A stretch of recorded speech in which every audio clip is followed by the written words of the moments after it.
pessoal, vou falar um pouco para vocês sobre o período que o Brasil viveu, o período do Império, e vou me focar mais no âmbito da educação. Quais foram as mudanças, como que era a educação institucionalizada nesse tempo, como que era o método educativo. Bom, primeiramente, esse processo de independência começou com a vinda da realeza portuguesa para o Brasil e no ano de 1822, o príncipe regente Dom Pedro I proclama a independência do Brasil, gerando assim o processo, o novo momento que o Brasil viveria chamado de Império. Império ou sistema monárquico, a monarquia. Mas e o que era a monarquia? A monarquia, como o nome já remete, era o poder centralizado na mão de um único monarca, de um único regente. E esse poder era passado de geração por geração para aquelas pessoas da família real. Bom, esse processo, esse momento histórico que o Brasil viveu, chamado de Império, ele dura em torno de 77 anos, e esses 77 anos são divididos em 3 fases governamentais. A primeira fase chama-se a fase do governo de Dom Pedro I, que dura em torno de 9 anos e se rompe, se acaba no momento em que Dom Pedro I sai do cargo e vai assumir o trono de Portugal. Inicia-se então a segunda fase. O segundo é o Império Regente, que é o governo regido por regentes do palácio, que de imediato seriam provisórios, depois seriam trocados pelos regentes fixos, os quais poderiam fazer mudanças significativas no Império. E o terceiro é o governo de Dom Pedro II, que se estende por quase longos 50 anos. Bom, continuando, em 1823, um ano após a sua independência, o Brasil institui uma Assembleia Constituinte, formada por um grupo de deputados que seriam responsáveis pela ornamentação de uma carta federativa, uma carta universal, para trazer a organização e uma nova paz e leis para regir esse novo momento que o Brasil estava vivendo. No entanto, esses deputados, esse grupo, essa assembleia, elas questionavam justamente o poder concentrado na mão de um único monarca, do rei. Por quê? Porque eles estavam influenciados pelas grandes revoltas que estavam acontecendo na França e a luta pela igualdade, pela liberdade e pela fraternidade. Dessa forma, o príncipe regente, o Dom Pedro I, o dono do Império, não gostou desses deputados e termina por romper essa Assembleia Constituinte porque se sente ameaçado, sente o seu poder ameaçado por causa do pedido de autonomia dessa Assembleia Constituinte.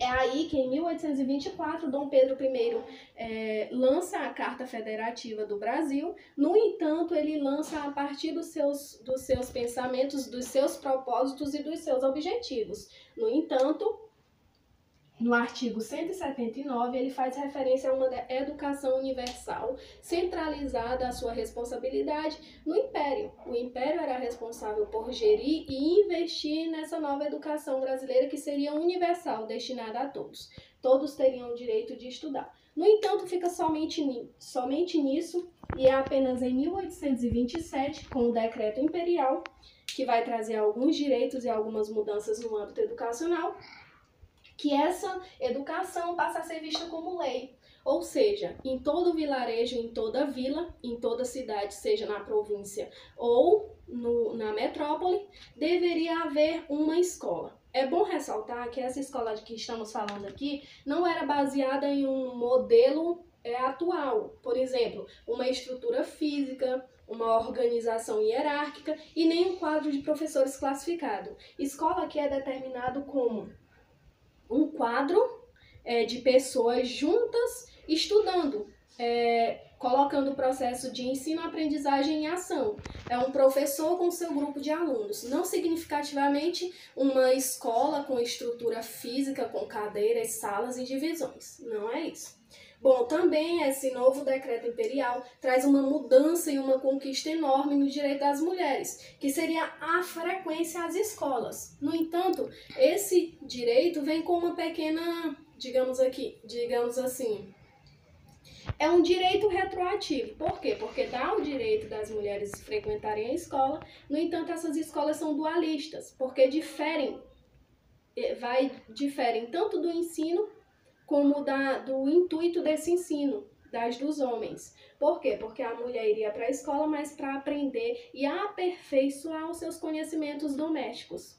É nesse decreto que traz o ensino das primeiras letras para essas vilas e tudo mais. Só que o método e a metodologia usada para passar esse ensino adiante era chamado método Lancaster ou método mútuo. É bom ressaltar que esse método estava tendo grande eficácia nos países europeus e foi por isso que trouxemos ele para cá. Mas como veremos adiante, ele não fará jus a essa conquista, ele não nos dará uma conquista educacional eficiente. Por quê?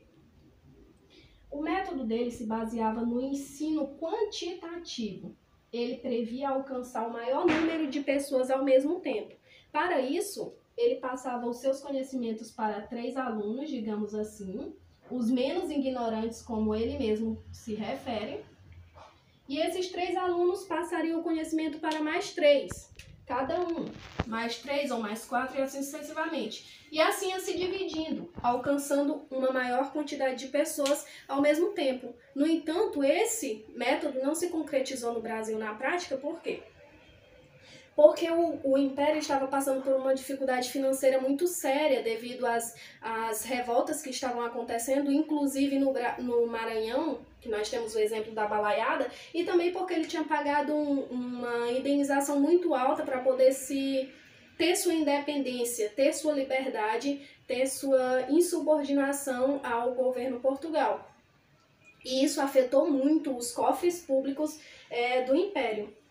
Bom, esse ensino elementar, que era justamente o primário, que deveria ser institucionalizado tanto nas vilas como nos vilarejos, ele tinha um caráter de alfabetizar. Essa alfabetização era a mais básica das básicas, que era só ensinar a leitura, a escrita e a contagem.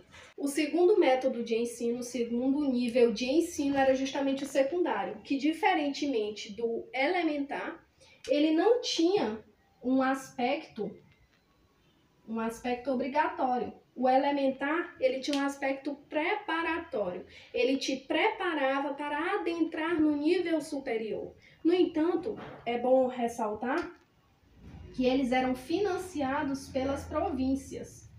Não era o investimento dele não era determinado pelo poder central, pelo império, era destinado às províncias. Cada província tinha a sua escolha, tinha o seu investimento, tinha a sua metodologia original de aplicar nesse ensino secundário. No entanto, isso gerou um desequilíbrio muito grande no Brasil. Por quê? Porque cada província tinha uma forma de produção, tinha uma arrecadação inferior ou superior à outra. Isso gerou um desequilíbrio da educação no Brasil, porque uns aprendiam de uma forma, outros aprendiam de outra, o conhecimento era diferente do de outro, e isso gerou um desequilíbrio muito grande.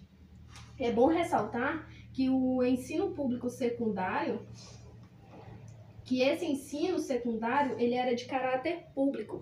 No entanto, era ineficiente. Por quê? Porque o quadro de professores que eram destinados para ensinar nesse ensino secundário eram inqualificados. Por quê? Porque eles não tinham uma formação, eles eram naturalmente leigos, porque eles só sabiam ler, escrever e contar. E como eles poderiam passar um conhecimento adequado, pleno e eficaz para essas pessoas, se o único conhecimento que eles tinham era ler, era a alfabetização, né? E o nível superior exigia um seletivo para poder adentrar nele. Isso gerou uma dimensão muito grande, uma amplitude da elite. A elite começou a se fechar, a crescer, a se estender, a se multiplicar.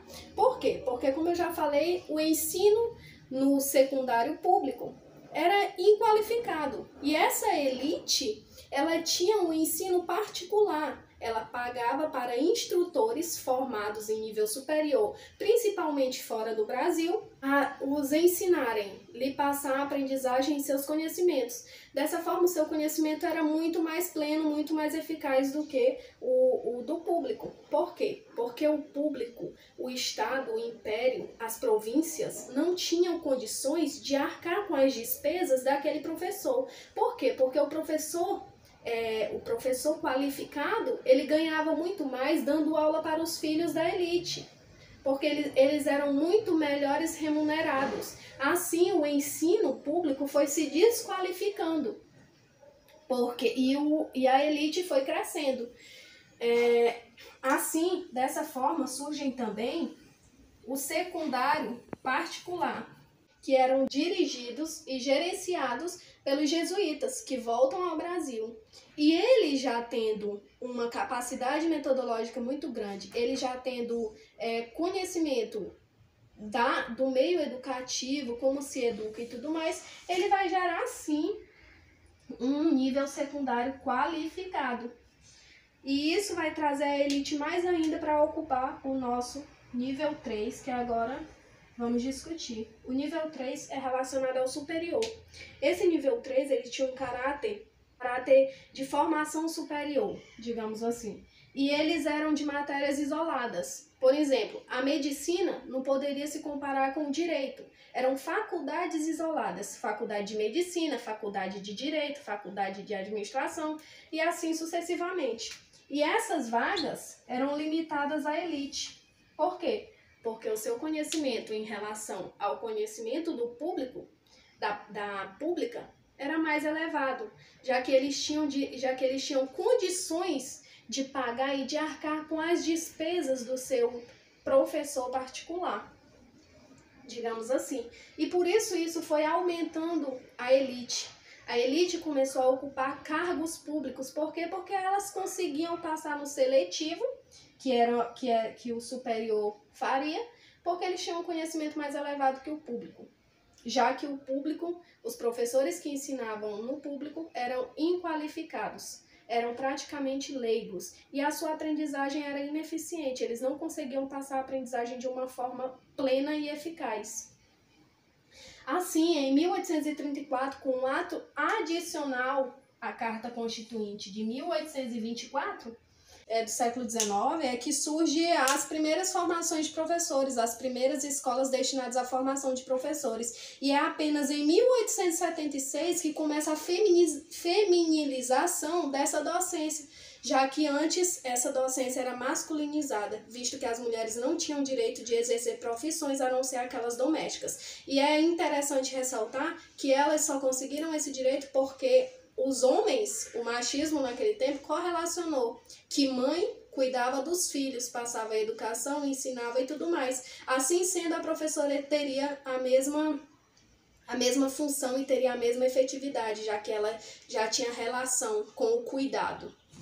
Pessoal, é bom lembrar também que escola de caráter oficial só tinha Dom Pedro I, II, que era inclusive pública, mas que, no entanto, em sua grande maioria era constituída pela elite, já que era ela que detinha o saber mais qualificado.